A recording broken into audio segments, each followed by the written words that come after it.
welcome back, WrestleRanters, to the 94th edition of WrestleRant here today with, of course, your host, Bleacher Report, feature Columnist Level 3, Graham GSM Matts. He's here today to review Monday Night Raw for November 26, 2012, and what a great show it was.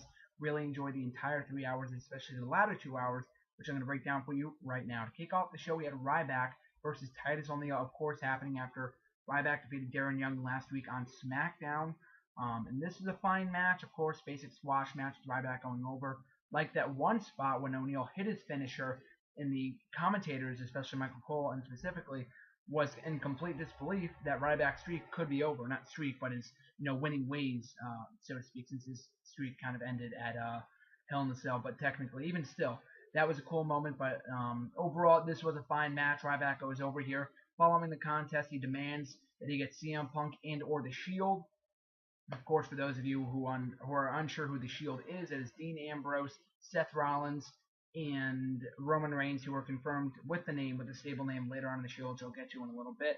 But even still, he demands those guys, gets Vicky Guerrero instead. Vicky Guerrero grants him a WWE Championship match at TLC in a TLC match against CM Punk. That should be a great matchup. Of course, CM Punk is 2-0 in TLC matches after defeating Jeff Hardy at SummerSlam 09. To win the World Heavyweight Championship and defeating The Miz and Del Rio last year at WWE TLC to retain his WWE title.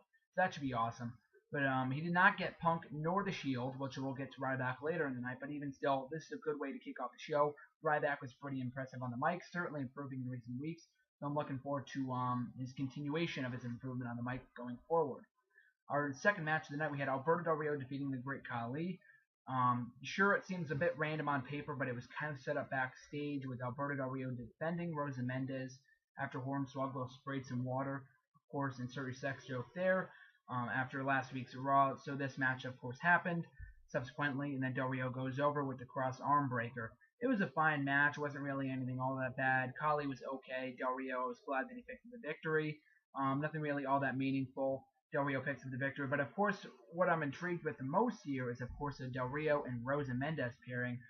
That should be really, really interesting. A lot of people have been begging for months, myself included, that Del Rio needs something to his act, needs something added to his act in order to become relevant or interesting again. I think Rosa Mendes is that thing. I'm not exactly sure what's going to happen to Primo and Epico. With Rosa Mendes currently managing them, I don't know what's going to happen to them if she moves on to Del Rio. Maybe she goes through all three guys. I'm not exactly sure. But even still, that should be interesting going forward. Next up, we had the Shield interview, as I just said, consisting of Dean Ambrose, Seth Rollins, and Roman Reigns. Now, I really enjoyed this interview. All three guys did an excellent job of getting across their points. Dean Ambrose, as I've said before, I wasn't really a huge follower of his work prior to him being called up to the main roster. I wasn't a huge watcher of FCW. I did see his one match with William Regal from about a year ago, but that was about it. I am really, really impressed with his work thus far, though. He did a great job in this interview, especially with his facial expressions. I'm a sucker for facial expressions in wrestling, and Dean Ambrose did a fantastic job of that. Seth Rollins, he hasn't been always the best mic worker, but he did very well for himself in this promo right here. As Roman Reigns, I haven't seen much of his work. I didn't see much of his work. I haven't been watching NXT in recent months. I did watch it in the beginning, earlier this June. But other than that, I was not able to see Roman Reigns before he was called up to the main roster. So he did pretty well here for himself as well. Just kind of acting as the intimidating force, saying very little, less is more for him. Really liking what his role is in the stable as well. And they also name-dropped Nexus and NWO. And, of course, for those of you that have been following me in recent weeks have been seeing that I have been calling for a Nexus reunion. As dumb as it would be to bring back Nexus, I think it would be pretty fucking awesome. And the NWO as well. So that was pretty cool that Dean Ambrose ceased all speculation as far as those groups coming back. So I thought that was pretty cool as well. And a great interview, of course. And really looking really excited for the future of all three of these guys. All of them have tremendous potential. Up next, we had Tamina Snuka versus Alicia Fox. Obviously, Snuka goes over here. Brief match, nothing really to talk about. Snuka goes over the splash. It's kind of typical and logical to give her the victory after recently returning and being booked as the dominant diva, especially with Beth Phoenix leaving as of late. So, fine matchup. And, of course, for those of you wondering why Eve, Layla, The Miz, nor R-Truth were on the show on this week's Raw, it's because they were down in Iraq, I believe, with the troops. So hence why we didn't get any real Divas action involving the Divas champion this week. And I think Eve was absent from last week's show as well, so that was pretty strange, even though she wasn't anywhere. I think she was backstage, but she wasn't used. That was strange. But Even still, up next we had more of the same with AJ, John Cena, and Vicky Guerrero.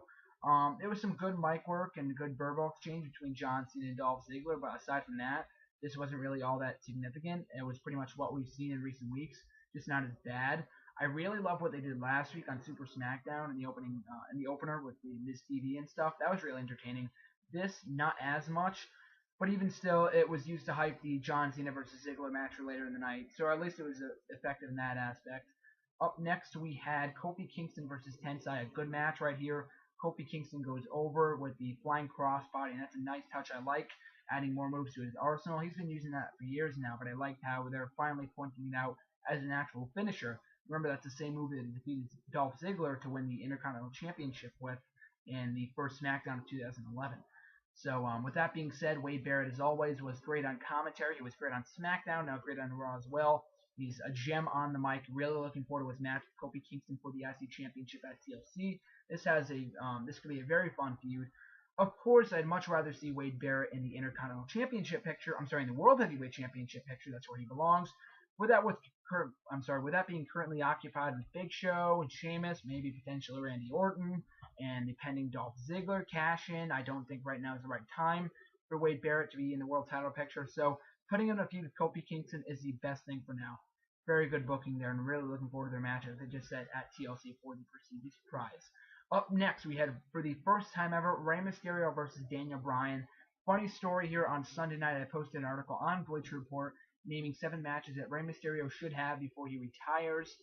And one of those potential opponents was, of course, Daniel Bryan. I stated in the article that these two have yet to go head-to-head in recent years since arriving in WWE. And, of course, next night on Raw, they have this matchup. So either WWE stalking my tweets, or I'm just a Sean Spencer of the WWE Universe. Even still, nonetheless, this was an awesome, awesome matchup. Really, really enjoyed it. And, of course, we were supposed to get Daniel Bryan versus CM Punk. The reason for this matchup is this. Because there was a Raw active poll, of course, it was supposed to be either CM Punk versus Daniel Bryan or Kane. Everyone assumed it was supposed to be Daniel Bryan, and it was, as news results just posted. This is pretty obvious, but even still, that the Raw active poll was rigged, and Daniel Bryan actually won with most of the Twitter votes. So with that being said, this was a great matchup, and I enjoyed the route that they ended up taking. Mysterio versus Daniel Bryan, as I said in my article, #GM4GM. Has never happened before, and this is an awesome, awesome matchup. And I'm really looking forward to what they do with all 3 of these teams. Mysterio and Sin Cara, Team Hell No, and the Primetime Players going to TLC for the ladder match, with the WWE Tag Team titles, if that's the route that they do end up taking. So with that being said, we had our next matchup between John Cena and Dolph Ziggler. Another very entertaining matchup, the first time I believe since early this past January. This also felt fresh as well.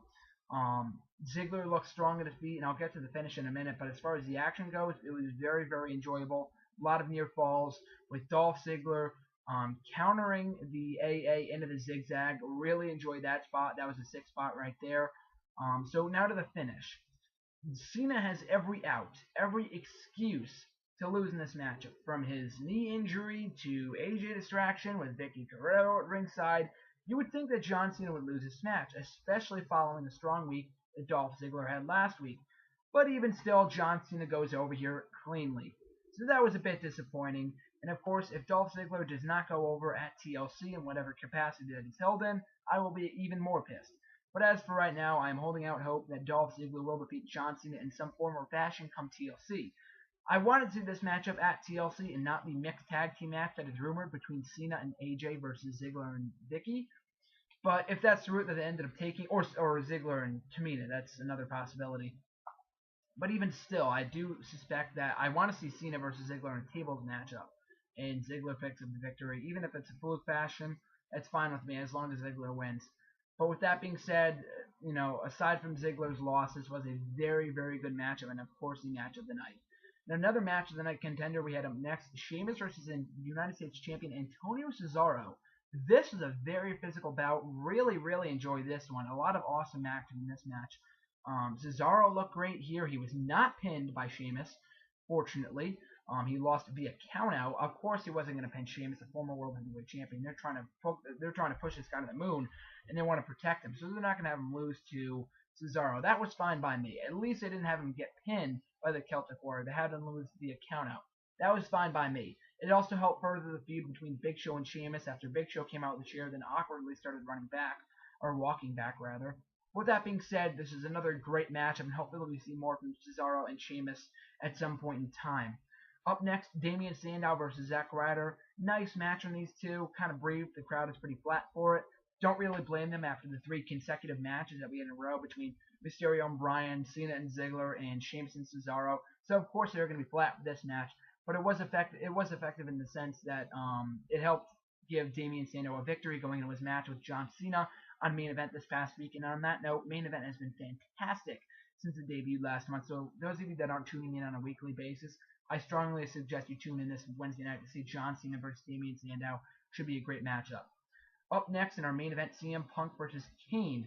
This is a good matchup, pretty solid action. We've seen it before, but even still, these guys put up a good matchup. CM Punk picks up the victory here after the Shield is shown walking around ringside in the audience, so that was pretty cool. But following the matchup, the Shield starts to attack Kane, which makes sense, and they're against the popularity, and Kane was voted into this matchup, so that made sense. And then down comes Ryback, starts demolishing the Shield, which I don't mind at all, since he needs to look strong and not be demolished every moment. And then CM Punk beats down on Ryback, and that's the end of that. So that was really cool. It helps further the feud between Punk and Ryback going into their TLC match at TLC next month, which should be a great matchup. It helps further the interest in the Shield and leaves viewers questioning whether there's an alliance between CM Punk and the Shield, which I really hope there will be. That'd be an awesome stable, but continuing to build upon that is the best incentive at this point. And they did a great job of building suspense at the end of Raw. So with that being said, this is an awesome ending of Raw to conclude a very good edition of the show after last week's lackluster edition. But with that being said, I'm really looking forward to TLC in a few short weeks. It looks like a solid show on paper, and they continue to hype it as a great show and continue to add strong matches on the card. I'm really looking forward to it. So with that being said, I really enjoyed this week's Raw. A lot of good wrestling, and as I said on Twitter last night, a lot of fans like to complain that there's not enough wrestling on a 3-hour show. This is where they proved us wrong with a 3-hour wrestling extravaganza, especially with those 3 matches that I already mentioned.